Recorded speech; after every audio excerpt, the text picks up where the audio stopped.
Welcome back to Words of the Wise. Today I have Chief Cristiani from Fountain PD in Colorado. This is his 31st year in law enforcement. Really looking forward to having a conversation today. So, welcome to the show, Chief Cristiani. Thank you so much for being here. Thank you. Glad to be here. Can't wait for this. I've been looking forward to it. Yeah, you are from my side of the world. You're from Arizona, and I was really excited to talk to you today. I was prepping last night and I was like, "Oh yeah, like he's from my hometown." And I actually Yeah. have a funny story. I don't know if I shared this with you offline, but I used to live in Scottsdale, which is where you worked for a long period of time at Scottsdale Right.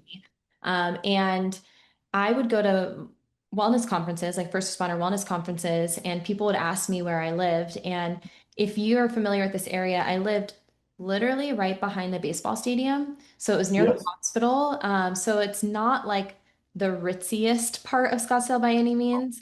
I Um, lived there as well for a couple of years.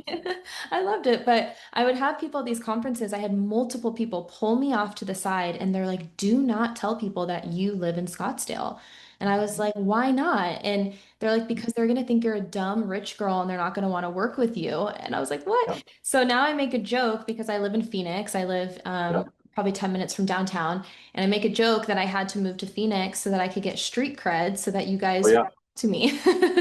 That's a real thing. When I was in the police academy, and they found, there was five of us from Scottsdale in that academy class. And when they found out we were from Scottsdale, obviously, we got nothing but ridicule the entire academy. They wanted to know if we had a espresso machine in our police cars that we to us. So it was all of the stuff. Yeah. Yeah, for anyone who's listening who doesn't know, Scottsdale is a very affluent area. It's known as like Snobsdale in some circles. And so that's the reason why we were getting, you know, hazed or Yeah. like Yeah. that Great flag. department to work for. Great department to work for. Yeah. Like I said, I never planned on leaving, but yeah, it's a great place to work and live. Yeah. No, I loved it. I would love if you could share a little bit of your background. 31 years is a long time to be in this profession. Yeah, it is. And boy, the position I'm in now, it's really come to light of how hard it can be. And each job I've had along the way has kind of gotten more difficult in its own way. But yeah, lived in the Phoenix area since I was 16 years old, and went to school in Phoenix, and then got interested in law enforcement. Phoenix police officer had come to my senior class, and when they were kind of promoting the police department at the time, and so that would kind of got me interested in working in law enforcement. So kind of got started with Maricopa County Sheriff's Office in 1994, working in detentions, working in the jails. You learn so much there. But obviously that wasn't going to be my forever job. I always knew I wanted to be a police officer. So had an opportunity in Scottsdale as a civilian police aide. I did that for a few years, I think 5 or 6 years as a police aide. And then through just that job, naturally you transition into officers, what a lot of people do. So went to the police academy and got hired as a police officer in Scottsdale. I covered everything from patrol to field training officer, kind of the gamut of stuff as a patrol officer, and then got into investigations, domestic violence, violent crimes. And I did that for the rest of my career, which was about 12 years. And Since then, retired in 2015 and got my 20 years in. So kind of got back together with my high school sweetheart here in Colorado, decided to move up here and start my law enforcement career all over again with a brand new department that I knew nothing about. Did a little bit of research, came and met with the people that worked here, and kind of decided this would be my landing spot. And so I started here as a regular patrol officer and then worked my way through all the ranks in the 10 years that I've been here. And so, yeah, now here I am as a chief of police. Never thought I'd be here doing this, but I'm glad I am. But it's super hard work um, Yeah. if you're doing it the right way, in my opinion. Well, and you said in the very beginning, before you did, your full background, that this has been a hard career. Mhm. What do you think has been some of the most challenging aspects of this profession over the years? The job itself, especially when I was in investigations and working in Scottsdale, the job itself was always like you knew what it was. It was, well, not predictable. You knew that if something happened, you were the responsible person to go do it, and you just knew what your job was. And what's become difficult for me is, while you're advancing into management, and dealing with all the different people that you deal with, um, whether it's city councilors or the mayor or city officials or other department leaders or internal folks here at the department that, as the chief, you just have to juggle and manage so many things, and you get pulled in all these different directions. People want you to go speak over here and attend a meeting over there, and please come to this breakfast and give a little speech. It's just so many things. I underestimated, I definitely underestimated the amount of work that it would be if you're dedicated to the job. I could be the chief sitting here with my feet on the desk and just be status quo. Mm. But kind of I'm not that kind of person. I like to always look for bigger and better things and look for more advanced ways to do police work, i.e., officer wellness is that's definitely a hot topic over the last 5 years, probably longer, to where we've got to figure out how to retain officers and all the different things that come with that. But the hardest thing has just been all of the different facets of the job that I'm no longer doing police work. I don't do crime scenes. I don't do traffic stops. I don't go to calls unless I'm riding with one of my officers. Otherwise, I sit behind the desk and I go to meetings and I just do all the stuff. And so that's the hard part. Yeah. It's interesting you said officer wellness, and then you said that you're no longer doing that type of role anymore. So, what Right. about executive wellness? What are you doing to take care of yourself in this Mm-hmm. stressful role? And maybe what are some of the things that you've learned along the way that other leaders who are in leadership or who want to be in leadership can prepare themselves and make sure that they're taking care of themselves too, because you Yeah. also matter. It's not just officer wellness, it's your wellness too. Right. And if the head coach goes down, who's going to coach the team. There's always somebody to replace you, of course. But I've been doing this for 2 years. I've been a police chief. I'm in my third year now of chiefing. And if I could pinpoint a thing that really executives in this position to take care of themselves is one of the biggest things I find helpful for me is talking with other executives. Hmm. Uh, like I said, I was in a police chiefs conference last week up in Estes Park, and having all of the chiefs in a room, listening to them tell the same exact stories in reference to the things that their departments are dealing with.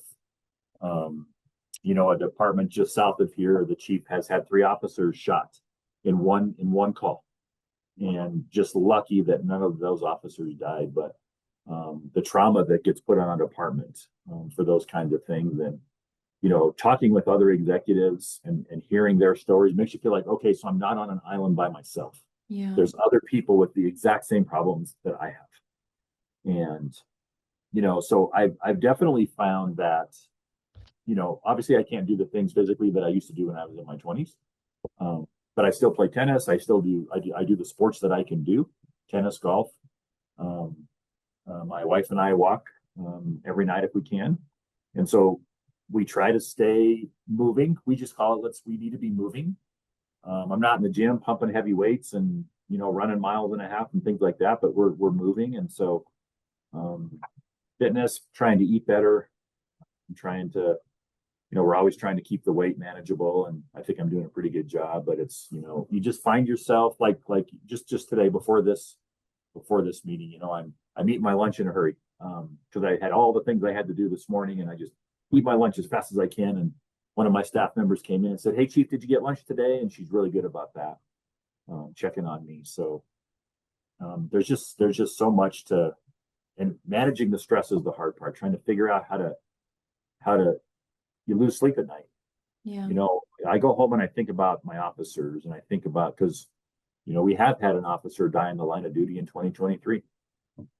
Had a massive impact, has a massive impact on this department. Um, and he died on a call, died trying to apprehend a suspect. And so, I go home at night as the chief now that I'm responsible. I feel like I'm responsible for everybody in this building. You go home and you think about all the things you can do, or the things you need to do better, or how can I make my officers' job easier for them, because it's so hard in this environment right now, especially in Colorado. Yeah. And that's a lot of weight for someone to carry. And I appreciate you setting the reminder of the power of community and communication. Because if you are operating on an island and you feel like you're alone, there's nowhere to offload those things. And so if you can remember and have moments where you remind yourself periodically, because I do think that when we're in our hardest times, there is a tendency to isolate, right? There's a Yep. tendency to have that like kind of tunnel vision and not have that high level zoom out of understanding that there are other people that you can lean on. And Right. there's so much strength in community. So I'm so happy that you recognize that and that there are people in your state and in your area that you can reach out to who have been through similar things and can offer you advice, different perspectives, or just a shoulder, or an Yep. ear. Like And sometimes, it's just that ear. It's yeah, just being able to get out what you're trying to, whether it's a frustration or a concern or whatever it is. If I can call, and I've got three or four. There's a chief that works just north of me, also from Scottsdale Police Department. He works in Monument Police, so that's about 30 miles north of me, and he's the chief there. We got hired at the same time as chiefs, and I call him all the time, and I'm like, hey, this is my situation. What are your thoughts? yeah. It's not always what I want to hear, but he provides honest answers, and as long as I have that outlet to be able to call somebody, that's a key component for me. Yeah. No, thank you for sharing that because I know I have a lot of conversations with leadership where, there's this expression of it's lonely at the top, Mm-hmm. and there are different stressors. Yeah. And so, how can you make sure you're taking care of yourself so that you can then, be the leader that everyone else needs and you can take care of everyone else as well? And I Right. know when we talked offline, you said you and the previous chief really worked together hand in hand to prioritize wellness and build out a robust wellness program. Can you explain a little bit about how that got started and maybe some of the things that you Yeah. guys have done to be successful? Absolutely. So the chief that was chief before me and I was his commander, he actually came from the Army. So he was a lieutenant colonel in the Army, and he was brought over here, the chief of police, mainly for his leadership skills. So, but being in the Army, you can imagine the loss that he had seen in person through whether it's a deployment or soldier suicide or whatever. He had plenty of loss that he dealt with. And so when he's the chief of police here, he and I and some others talked about, how can we prevent, how can we stop, how can we make better officers' lives here so that we don't have things such as officer suicide or, depression or those kinds of things. So we come up with this, he was really big on come up with a wellness plan, Mark, try to figure out what we can do. So some of the things we did and continue to do are we had a full physical that was provided by the police department to all of our officers that wanted to sign up and do it. It was voluntary, and it was a very complete physical, more complete than I've ever had. Where they did scans of your neck for potential blood clots, or I don't know the medical terms, but they did an exercise. They did all kinds of stuff, and it was called tactical health. Mhm. So we went to that event, and it was probably 2 weeks before they got through all the officers. And our insurance company that insures the city paid for most of that because it was $500 or $600 per officer. Very comprehensive. They went over nutrition and exercise, and they did all the evaluations. And then they provided you with a report, and then they did follow up with you. And so, we paid for that with our insurance company, and then the department picked up the rest. We most definitely didn't have a good, solid peer support system at that point. And we got that off the ground probably 5 years ago now, maybe even more, to where we advertised to our department peer support. We kind of educated everybody what that meant. It's our peer support team is confidential, so everybody knows there's a team, and we know the members. And what I don't know is I don't know if anybody talks to peer support because of the confidentiality part of it. And we hired an outside consultant to come in and provide us the ability to, what is peer support even supposed to do? And so I know we have it and I know we use it, but I don't know the officers that use that. So along with the peer support and the tactical health, we continue to. And so let me talk about what's kind of transpired in the last few weeks, just Yeah. the last few weeks in this department is we had some officers that were working out on duty. And that made me, as a police leader, scratch my head like, wait, you're doing what? Yeah, boss, we're working out on duty. We have some downtime and we're all out in the gym and we're hitting the weights or doing the treadmill. And it's actually helped an officer's shoulder. And so, as leaders, especially leaders that have been in this business a long time, okay, we're not working out on duty. We're supposed to be out patrolling. Sure. And so, our initial reaction was like, we can't do this. What are you talking about? Stop doing that. That was our initial reaction. Well, through more conversations with the sergeant that had brought that forward, and listening to all of the employees that were doing it, they're like, do you understand what this does for us? And I'm like, I don't know if I do. And so they're like, this, if we can come in and spend 30 minutes or so or an hour and work out and get out our stresses and actually work on our fitness, and we're sleeping better. And look, this officer here, his shoulder is now better because he's doing it the right way. And so they start listing out all of these positives that became of their working out on duty. And so what I did was I said, okay, please do some research and send me things, send me stuff that you all are wanting. What Mm-hmm. do you want? Because I said it's not just going to be working out on duty. We're gonna make this a program.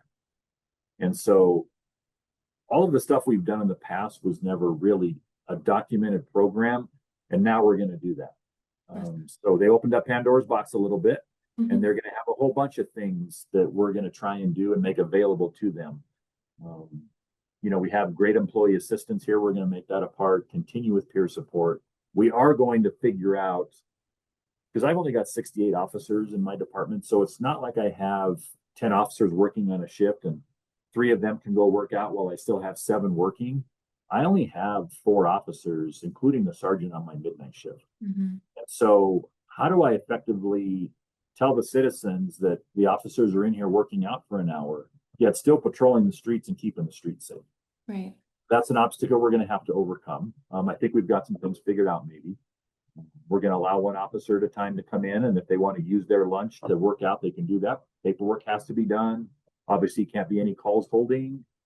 And if they have the ability to do that, we're going to let them do that probably, but it's going to be a whole program. So it's what I've done when I went to my Chiefs conference was try to take a bunch of chiefs who are doing this throughout Colorado, and try to get their policies and their program, and try to employ what we can do here at the Fountain Police Department. So we don't have the same luxuries as a lot of departments do. We're smallish, but I think we can make something work. I love it.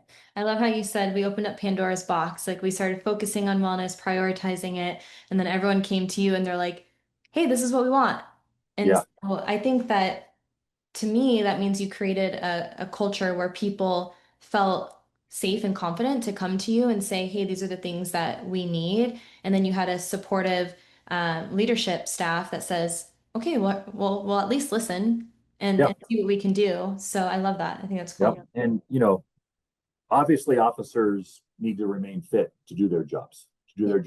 properly. And what is fitness? That's left up for interpretation. Does it mean you can run fast? Does it mean you can lift a lot of weights or be really strong, or your cardio is really good? It's a combination of all of those things. And so fitness is overall. Mental fitness is one of the things that I really focus on and try to pay attention to when I see an officer struggling, or normally they're a happy, smiley, talkative officer. They come in my office and they're like, "Hey, boss, how you doing?" And when I don't see that officer for a while, um, I usually talk to their supervisor first. I'm like, "Hey, is everything okay with Officer whoever?" And they're like, "Yeah, maybe they're struggling with a little bit." And so then I usually bring them in and just kind of have the proverbial, "Hey, this isn't a chief conversation. This is a marked officer conversation." Whoever that officer is, I say their name. Yeah. I try to lower their. Nobody likes to come in the chief's office and have a talk, right? Right. But I like to bring them in, and I do have a good enough relationship with most of my officers where they know they can come in here whenever they want. Um, Much to my staff's chagrin, who don't like that, but I like to bring in that officer and make sure. And I just did this a while back. I said to that officer, I said, how's everything going? This is just a marked officer conversation. He's like, it's all right. Things are going okay. And we dive into a little bit of what's going on, and we just talk 15 minutes at all. And I offered him, if you need anything, I'm available. Please let me know if you need some time off. We have, over the last year, had officers come to me for mental health leave. They've asked for, boss, I'm not feeling it. Come to work and I'm just not feeling it. Don't feel like being here. Everything makes me mad. I would just rather be at home. And I got to get my mind straight before I'm going to come and do this job. So can I have some time off? And I've been pretty good about letting that happen as long as we can support it. Well, really, whether I can support it or not, staff wise, because I have seen officer suicide in the past, and I have known of that personally. And what I'm not going to, am I going to say no to an officer that's asking me for mental health leave? Right. I'm not. And so I do ask them, why are we at this point, and what can we do to help? And if all you need is time off, then let's provide that. But I'd like to get you to talk to some people, and they usually do, and they usually sometimes they already have counseling going. And so, I'm trying to do those things because what I know is the way I was 30 years ago when I first started and how I was brought up as an officer was basically rub some dirt on it and get on with it, son. We don't got time for you to be worried about whatever's going on. So get out there and you'll be fine. And that's fine and dandy. I mean, yeah, you can probably say that to 75% of the people, but 25% of the people need help, and that doesn't work. And the last thing I would ever want would be an officer in a real bad place that I could have done something and didn't do it. Yeah. I'm curious to know, because we talked about how fitness and wellness isn't just about one thing. You talked about physical, mental, emotional. What do you think it looks like to be the best possible officer, the best possible employee, mentally, physically, emotionally? And how do you think wellness impacts performance on the job? Yeah, that's a loaded question, I know. which I will Couple answer. parts. you know, when I became chief, I kind of put out our mission and vision statement. And one of the things that's in that statement is I will provide the citizens of Fountain the most mentally balanced, fit officer that I can. And those aren't exact words, but mentally balanced is in there, so that the officers can provide the best service to the citizens. Yeah. So, I think an ideal officer has a stable family life. Um, and that's a very touchy subject. How far do I, as a police chief, get into that? How much information do I want to know, or should I even know about the family? And we've had officers come to us in a group setting say, how come you guys don't know what my kids' name are, or why you don't you didn't come to our football game? It seems like the officers in today's world want us way more involved than I ever wanted my bosses to be involved. Mm. I was good with going out and doing my job. If I never saw my boss all day, I did a great job. Fantastic. That's what I wanted. That is not what they're asking for these days. They want us involved. They want to bring their kids everywhere. They want to have their kids at the award ceremonies, at the banquets, they want the families to be everywhere, which is again against what traditionally police departments do. And so I think police chiefs, executives, leaders need to be more open-minded as to what the officers are asking for. And while we're like, I can't believe you're asking me for that, we've got to be adaptable and flexible.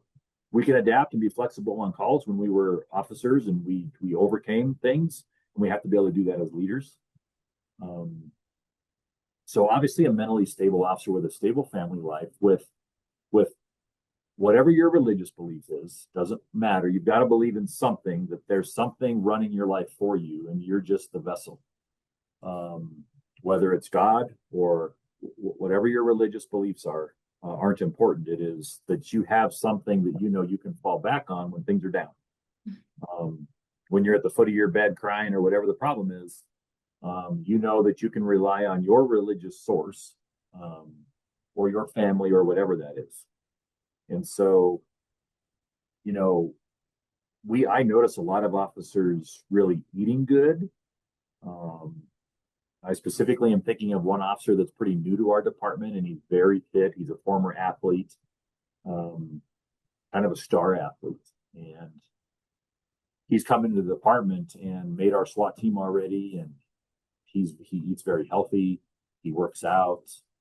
He's not this big, great big muscle guy, but you can just see how fit he is. And I've watched some of his calls on body camera, and I just see the things he's doing. And I'm like, boy, if he wasn't as fit as he is, or as stable as he is, would he be able to do what he just did? I Yeah. don't know. And so officers have to be able to gauge their own limitations. Not everybody can do what Officer A or Officer B can do. I'm certainly not the most fit guy in the building. And I envy those that I see doing this stuff. I'm like, wow, they are amazing. Um, so I think the officers have to know their limitations and try to work everybody's got their strengths and everybody's got their things they got to work on. And so if you recognize that, I think that's a positive. So that's kind of a general way to answer the question. I didn't get too specific though.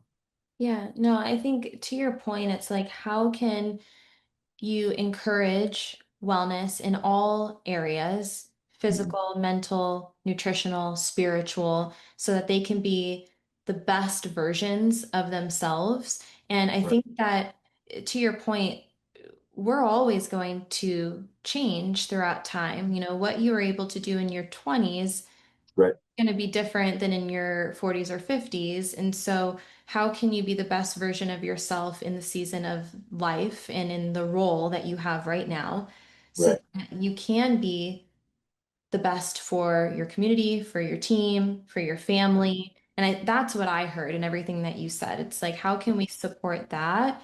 And Yes, there's always this conversation about the cost, right? It's like, well, there's a right, cost to wellness. And I think my question is always, what is the cost of not supporting right. wellness? The And cost is much higher. it's much A higher. much higher cost will be paid if you don't address officer wellness in some capacity at your department. There will be a huge cost that you will pay. Yeah. And we've Are you mentioned willing to pay it?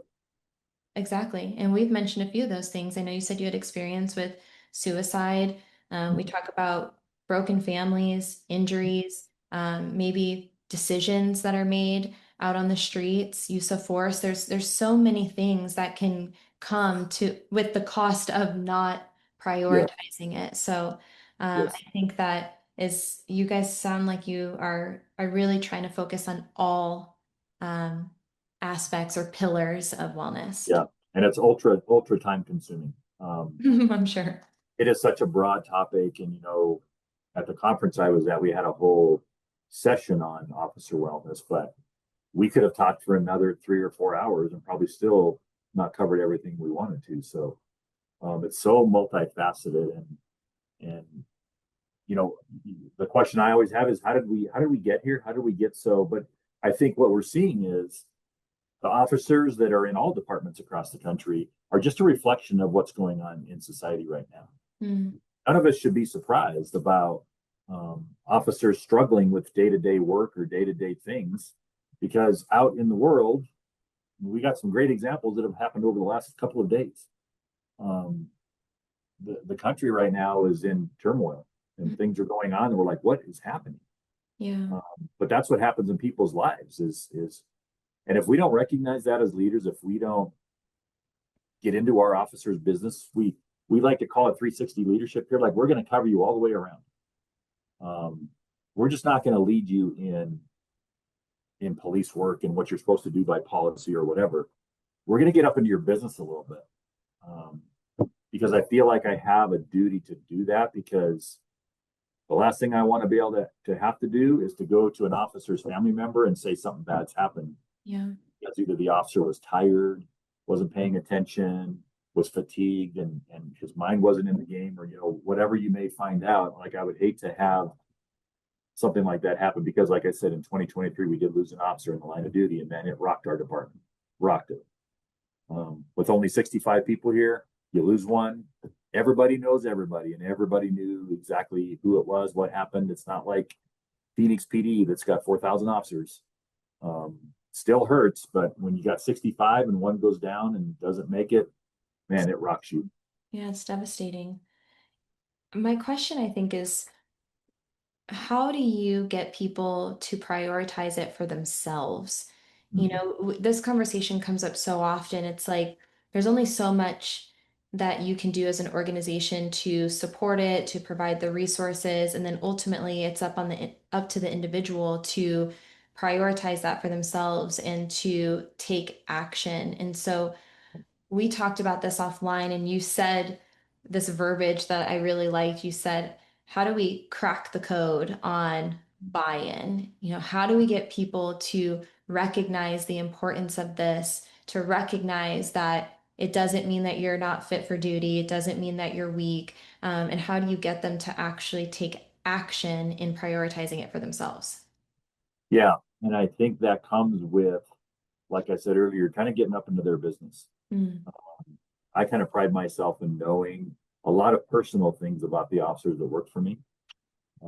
I know their families. I know I sometimes go to weddings. I get invited places and I decide if I'm going to go or not, but I think I definitely have a good grasp on a lot of my officers' families and kind of what their dynamic is. And so to try to get buy-in for officers, I think number one is we have to kind of show them that we are also buying into the same thing. mm, Uh, to just, I try to not always preach to them and talk to them like I'm a father, and I have to sometimes back off and I'm like, all right, I'm talking too much here. I want to hear from you guys. I want to hear what you're asking for. And, you know, it's little things like I have one of my school resource officers that coaches elementary basketball.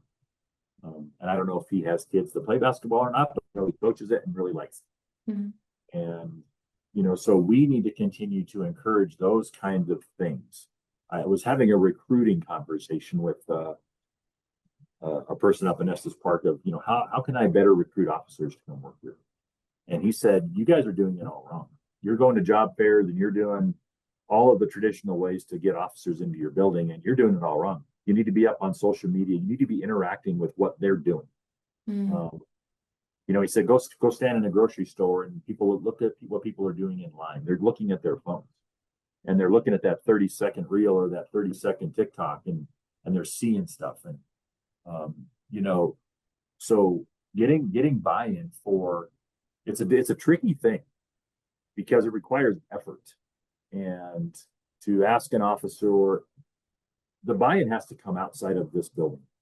Like they personally have to be the ones that want to do it for themselves. mm. And I think the way that we can help is to be the example here, and probably by providing time on duty to work out. Um, like I think those things we have to be open-minded to so that we can say, hey, look, we're providing you time to work out. And one of the key things they said was, hey, boss, if we get to work out on duty and spend that hour here doing it, I don't have to do it on my off time and I can spend more time with my family. Yep. I'm like, hey, look how creative that was. Um, that's a good statement. They want to spend more time with their family. So if they can not have to come into work an hour early to work out or stay after an hour to work out, they want to work out because we want them to be fit. If we provide that on duty and they can spend more time with their families, I think that's something that we can accomplish pretty easily. Yeah. And always invite families here. Invite where we're not very good at is doing that. Fire departments traditionally are great at that. Fire departments, they have an advantage because they're working usually 48 hours at the fire station. Mhm. And the families come in and they cook and they have family time at the fire station, and they have different responsibilities than we do as police. But I think we need to get our officers' families in here more, and try to figure out what that looks like. Yeah, I think that it's all about removing barriers. You know, it's like, how can you make it as easy as possible for people to take advantage of resources? And I think there's a few different ways that you can look at it. Like one, you need to build the trust and break stigma, right? Because if there isn't trust and there's stigma, then that's a barrier. It's going to be hard for them to raise their hand and to, seek resources if they feel like they're going to be judged or they're not going to be supported. And then to your point, like how can you introduce ways for them to um, reposition their time? Because that's one of the biggest pushbacks that I always get is like, we don't have time. Right. We're all short staffed or working overtime, like shift Yep. work, graves, all the things where it's like we just don't have time. And so if you can make time within the time that they already have, there's this concept, I don't know if you've heard this before, but it's called habit stacking. Have you heard of this? I have not heard of that. So habit stacking is exactly what we're talking about. It's like, how can you do things during times that you're already doing things, right? So like Right. if we're thinking, let me do like a quick example. So, let's say that we say gratitude is really powerful, right? It rewires the brain and it helps you to see the good things so you're not fixated on the bad stuff, right? Right. Now, that might be like a woo-woo example for some people, but it works. It's science driven. Yep. So having that positive mental attitude, that positive mindset. Well, Right. instead of saying, hey, I want you to wake up in the morning and I want you to take 5 minutes to think about all the things that you're grateful for. What's the excuse or the pushback? Well, I don't have time. I'm busy. Okay, well, what do you do in the morning already? Do you While shower? you're brushing your teeth. Exactly. Do you shower? Okay, Yep. well, while you're showering and you're washing your hair, why don't you think of three things that you're grateful for? Yep. While you're brushing your teeth, on your commute to or from, can you introduce some things like breathing techniques to regulate your nervous system? When you're out on patrol, are there ways in between calls that you can do a breathing technique? So it's not carving out more time, it's utilizing the time you already have in a more Right. efficient way. And so Yep. I think that if we can have that concept of, okay, maybe there is opportunity to work out on duty or do wellness on duty, where you have that time that you can reallocate to something that's going to benefit you. So now there's not the excuse of I don't have time. And Right. I think that if we can start thinking in those ways, then it's going to feel like we have so much more time. Like I agree. I You used know, to be that person. we're always looking. Technology is fascinating right now of what is provided to our officers. You know, I've got my body worn camera here sitting in front of me, and we have drones, and we have all these things that make jobs easier for them, including we now have software that writes the officer's report for them. Mhm. And it's not just dictating it and then it just spits out exactly what you say. No, it actually takes your body worn camera um, video and makes it into a police report that I would actually write. And then Yeah. all they have to do is go back and check it and make sure all the facts are right and add what they need to add. We've cut our report writing time in less than half. So what would take maybe an hour to write a report is now taking them 30 minutes or less. And boom, they're back out there doing their thing. And so I think through technology, time is becoming a little more available. Um, technology also creates more work for them because of things that we now are aware of in the community that we weren't aware of before with surveillance cameras and things like that. So there is more work created, but I think absolutely you're right. There's so many ways we can stack time and stack habits to just continue to do the things you're already spending time doing something. Well, your brain's very, very adaptable and it can do more than one thing at a time. Yeah. I So would I would even argue, like as far as, and this is something that I've been doing for a while with agencies, but of course it's always going to be dependent on the situation and the different things that are going on. But how many times have you been in a briefing where there's a whole carved out time for a briefing or a roll call, and yep. there's really not enough content to fit in there. It's like, okay, this is what happened, cool, all right. And everyone's kind of sitting there just like wasting time. Yep. Could you implement a 5 minute mobility training? Could Mm-hmm. you implement a breathing technique that's going to prepare you for the shift ahead? Are there Yep. ways to take a look at what you're currently doing organizationally? You have a 15 or 30-minute Mm-hmm. briefing time or an hour briefing time. How can you segment that out to incorporate wellness into that for patrol? So there's, Right. I think, things that we can look at, and that's something that I've been doing with agencies is like, okay, well, why don't we do this 4 minute thing? Right. Everyone has 4 minutes to do this. So I think that if you start to kind of think outside the box, I think it becomes easier. But sometimes you just don't know what you don't know. And so Right. hopefully by having these conversations, there's more of that creative, like, oh, like I can do that. That's totally possible for me to, maybe have a positive mindset while I'm showering, do a breathing Yep. technique on the way to and from work, maybe do some mobility as a unit, as a team during briefings so that you don't like, pull a hamstring out on the street or whatever. So Yep. there's ways. I think one of the things too is I've always got encouraged to do this throughout my years by different people, but they're always like, cops tend to be friends with other cops. Yeah. And what that is you end up talking about cop stuff on your downtime when you should maybe not be doing that. Hmm. Separate it, you do your 10 hours here every day, or your 40 hours a week or more.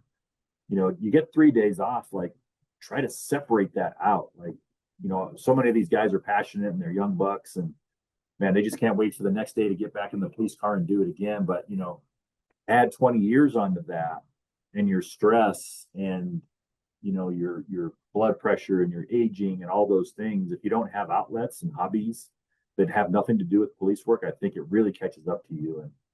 And I've had the luxury of having so many different jobs in my career. I never stayed in one place too long. The longest I did a job was detectives for 12 years. But even that in itself had different components to what I was doing. So uh, the unfortunate part is I'm a smaller department, so I do have all of the same opportunities as a big department. I just don't have a lot of them. Yeah. So we've done things like yoga.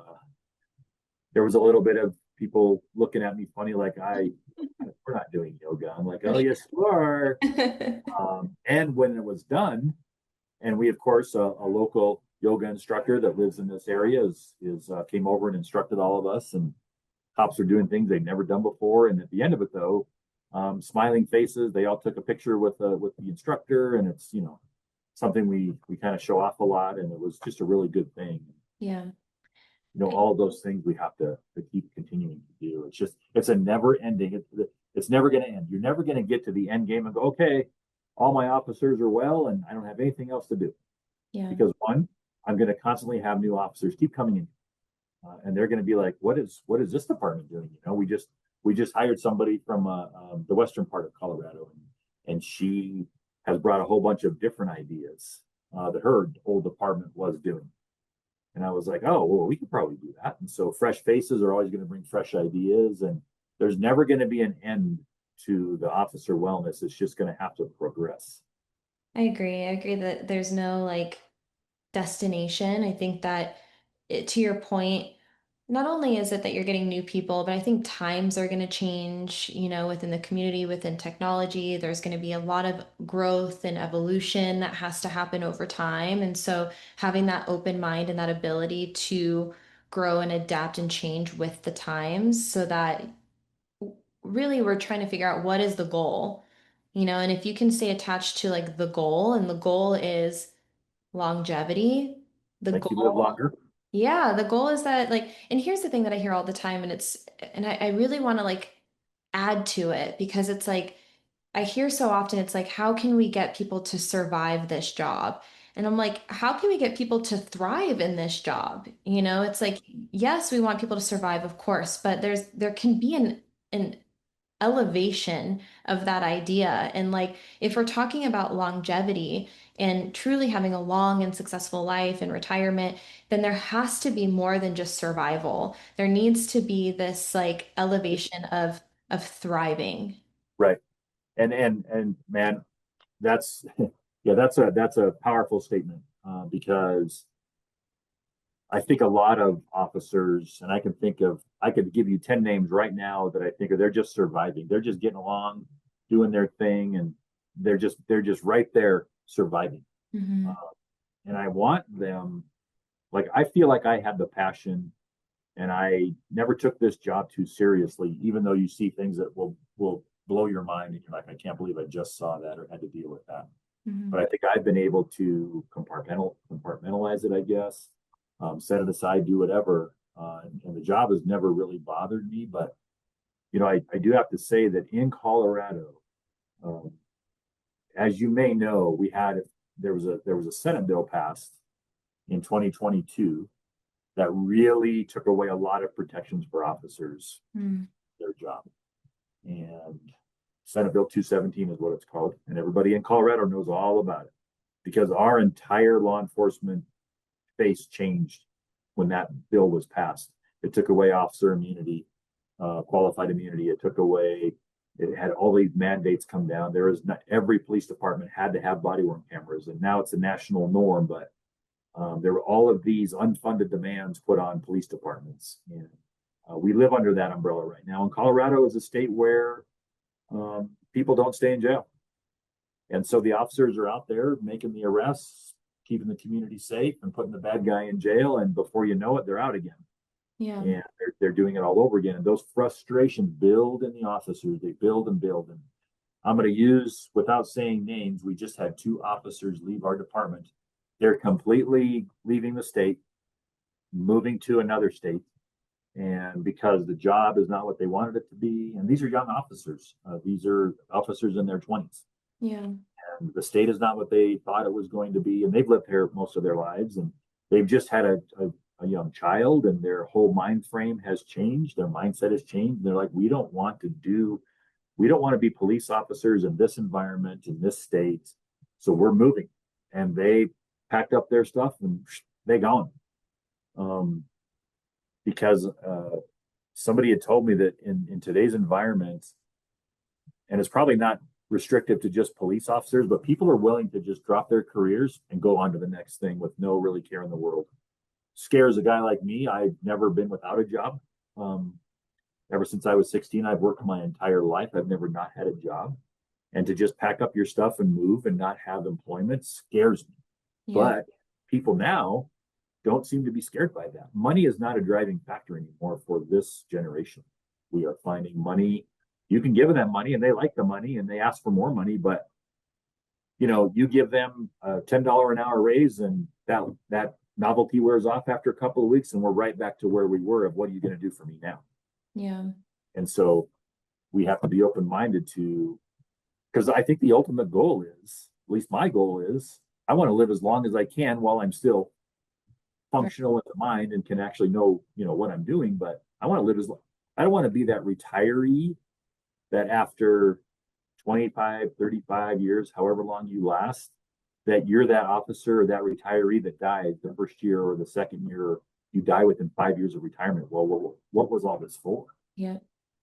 Yeah. I Why did agree. I spend 30 years? Why did I do all this? So I could die in 5 years and not even enjoy my retirement? I think if you have that mindset of like, this is my why, this is why I am doing the things I'm doing today, so that when I am in that place in the future, I'm proud of the decisions and the hard work that I put in because I'm Yep. with you. That has been, and I think wise change. I don't have kids or a family right now, and so maybe down the road my why changes, but Yep. when I get up in the morning at 4 o'clock in the morning to go do my fitness routine and the things that I Yep. do, and I don't want to because I am not a morning person at all. I am so cranky. But when I get up, I have to remind myself of the why. And I have seen so many of my family members who didn't take care of themselves and Yep. what that did to their life long term. And I don't want to be that way. I don't want to be Right. immobile. And if anyone's listening, if you don't focus on your mobility, you will be immobile in the future. Like if you Absolutely. don't bend, you break. And so like I had my grandma was an example. Like she could not move.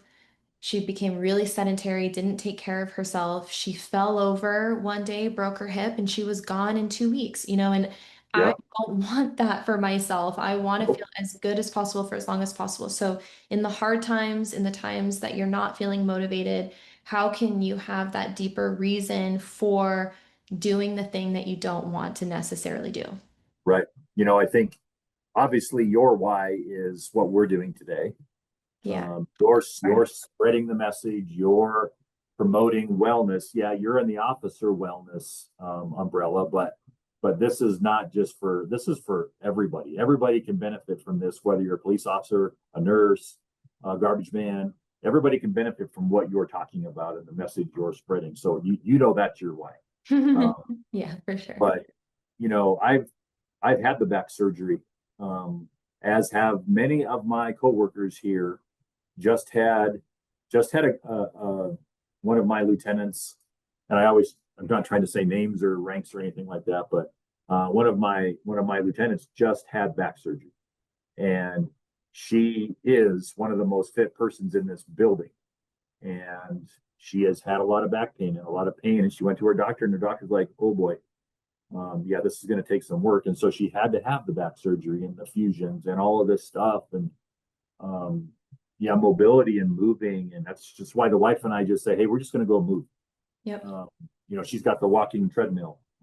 That if she doesn't want to go outside and be amongst all the people and whatever, she sets up her walking treadmill and just kind of plugs it in on the side of the island and just walks right there and listens to music. Yep. Uh, it's the movement, it's the and physical fitness isn't just in the gym. In fact, it's a lot of it not in the gym. Yep. It's all of this stuff. It's yoga. It's whatever you want to do. Like I ride a stationary bike, and I got a big TV screen on it, and I ride through the fake mountains and all that. But it's just the moving, and it's again component. It's all these different parts that make officer wellness slash human wellness this huge thing, but I think attainable. Yeah. What words of advice would you give to someone who's earlier in their career? Maybe something that you wish you would have known or something that's helped you along the way. Definitely, absolutely. That's an easy one. Uh, what I wished I would have known, and I just got lucky because it naturally just happened for me. Nobody really told me this, but I would tell young officers, get good at what you're good at. Don't put too much on your plate. In police work, you can do all these things all at once. You can be a SWAT member, a drone operator, a patrol officer, an accident investigator. You can add all of these things onto your plate and be on call all the time and always be doing something and making a lot of money. Um, really try to get good, become an expert at a couple of things, um, and then keep your career moving. Look for Don't be too quick to promote. Don't pigeonhole yourself by only working patrol, and you work and you're a great patrol officer for 5 or 10 years, and then you promote to a patrol sergeant, and then you promote to a patrol lieutenant. Eventually that is going to stop, and you're going to be stuck where you are Hmm. because you didn't expand your career and do different things. Get into what you like to do, whether it's traffic or investigations or a drug detective or whatever you want to do. You got to throw the variation there, because that's what I think has kept me going. Is I've done so many different things, been on task forces, and I didn't start promoting until I got here. Mm. My career in Scottsdale and all that was detective was as high as I got, and I didn't promote at all. I wasn't interested in it. Not until I got here and saw the need, and of course the pushing by my chief of like, hey, you have a lot of experience that I need to get you into leadership, your age, your life experience, all of that. Because I'm also a divorcee times two. Um, Nobody wants that. Um, my advice to the young officers is, before you pull the marriage trigger and have kids and lock that in, make sure that you are really with the person you want to be, because we see so much outside stressors from those things, marriages and things that aren't working in their personal life, obviously flows into their work life. And then that can cause things like excessive uses of force, um, officer suicide, not doing the job correctly, being angry while you're talking to citizens. I mean, all of those things. So advice is, don't rush, slow down your life. Even though when you get older, you're like, man, my life flew by I can't even believe I'm the age I am. But slow it down. Slow down and become good at what you do, and get your finances right. Get financial advice. I had no idea. I probably just barely got a grasp on all my accounts and pensions and retirements and where my money's at. I probably just got a good grasp on that maybe 5 or 10 years ago. Yeah. Officers don't set themselves up for the future. They don't get that Roth IRA going. They don't do any of that, and then they're sitting there living paycheck to paycheck. And if they get hurt and can't do this job anymore, then what are you going to do?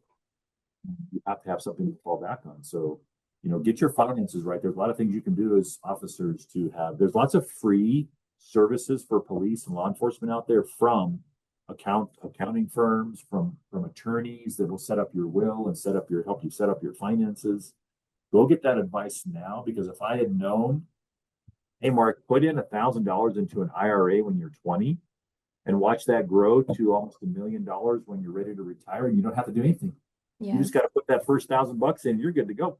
And that will grow, but you never get told those things. You don't, nobody gets told about finance until it's too late. Thank you. Thank you for your time and thank you for those words of wisdom. I really appreciate you coming on here today and spending an hour with me. Mm-hmm. That's all I have for you. So if I missed anything, let me know. I think I Yeah. would actually be like remiss if I didn't give a shout out to your station sheepdog, Hulk. We were going to talk about him, Yeah. We but forgot about Hulk. we forgot about Hulk. But no, I appreciate your time so much and thank you for Yes. coming on here today. Thank you, Paige. Enjoyed it very much. Have a great day. You too. Thank you.